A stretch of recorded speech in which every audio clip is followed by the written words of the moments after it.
कोल्हापुरातील पंचगंगा नदीघाटाच्या सुशोभीकरणासाठी जिल्हा नियोजन समितीकडून तब्बल 5 कोटी रुपयांचा निधी मंजूर झालाय। पंचगंगा घाट सुशोभीकरणासाठी मंजूर झालेल्या 5 कोटी रुपयांपैकी 2.5 कोटी रुपयात आकर्षक विद्युत रोषणाई करण्यात आली होती। पंचगंगा घाट उजळवणारी ही रोषणाई सोशल मीडियातून चांगलीच झळकली होती।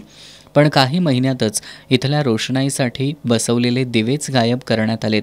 आता इथं काही ठिकाणी वायरिंग आणि रिकाम्या खांबांचे अवशेष शिल्लक आहेत। जनतेच्या घामाचा पैसा खर्च करताना त्याचा विनियोग योग्य पद्धतीनं होतोय की नाही हे न पाहणं म्हणजे काय याचं जनतेला संताप आणणारं उदाहरण आहे। या सुशोभीकरणाच्या प्रकल्पातच त्या प्रकल्पासाठी वापरल्या जाणाऱ्या साधनसामुग्रीच्या सुरक्षेसाठीच्या उपाययोजनांचा समावेश नव्हता का? कोट्यवधी रुपयांचा निधी पाण्यात जाण्याला संबंधित यंत्रणांना जबाबदार धरलं जाणार का? की सुशोभीकरणाच्या नावाखाली निधी हडपण्यासाठी ही योजना होती असे सवाल आता उपस्थित होऊ लागलेत।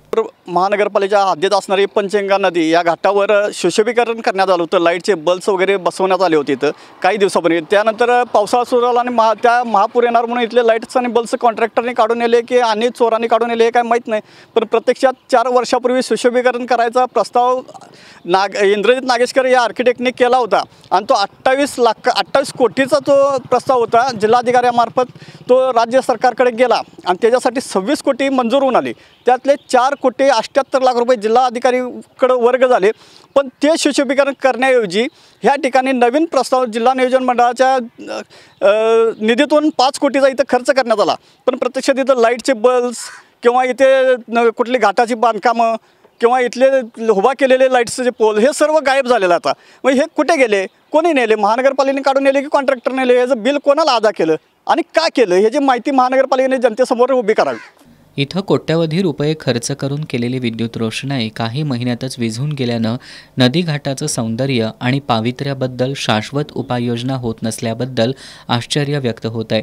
नदीघाट परिसरातील अस्वच्छतेला महानगरपालिका जबाबदार आहेच, पण घाट परिसरात तांबड्या पांढऱ्याचा आस्वाद घेणारी रस्ता मंडळं, धार्मिकतेचं अवडंबर माजवत नदीपात्रात मूर्ती आणि देवी देवतांच्या प्रतिमा आणि निर्माल्य नदीपात्रात विसर्जित करणारे भक्तगणसुद्धा तितकेच जबाबदार आहेत। त्यामुळे घाटाच्या स्वच्छतेकडे सुद्धा गांभीर्यानं लक्ष देण्याची गरज आहे। पंचगंगा घाटावर आलो आणि सध्याची आता ही जी अवस्था बघितली की गंगा म्हणजे आपली एक माता आहे आणि ह्या आज पाण्यामध्ये ज्या पद्धतीनं दुर्गंधी आहे, या घाटावरती कोंबड्यांची पक्कं आणि जे ठेवलेले नैवेद्य आणि आस्थाव्यवस्थेतली सुव्यवस्था आहे हे आपल्या मनुष्याच्या आमच्या सगळ्यांच्या आयुष्याशी किती घातक आहे। कोल्हापूरसारखं वैभव आम्हाला सगळ्यांना आपल्याला मिळतं आहे, पण त्याची आपल्याला किंमत नाही आणि हे आपल्या आरोग्यास पर्यावरणास किती घातक आहे हे इथल्या सिस्टमने बघावं। कारण कोल्हापूरकडे पर्यटक स्थळ म्हणून बघितलं जातं, तिथला वाढता ओघ आहे आणि तो कुठंतरी परत तुटवडा होऊन अशी निसर्गाची प्रदूषणाकडे आपत्ती होऊ नये निसर्गाची आणि सगळ्यांनी याच्याकडे लक्ष द्यावं। हे कुठेतरी थांबलं पाहिजे। हे आपल्या सगळ्या मानवी आरोग्यास पण घातक आहे आणि आपल्या भावना जोडलेल्या आहेत आणि त्या सगळ्या अशा पद्धतीनं अज्ञान आहे जे कुठेतरी संपुष्टात आलं पाहिजे। पंचगंगा नदीघाटाच्या रोषणाईसाठी वापरलेलं साहित्य लंपास झाल्यानं घाटाचं उजळणं काही दिवसांचं इव्हेंट ठरलंय।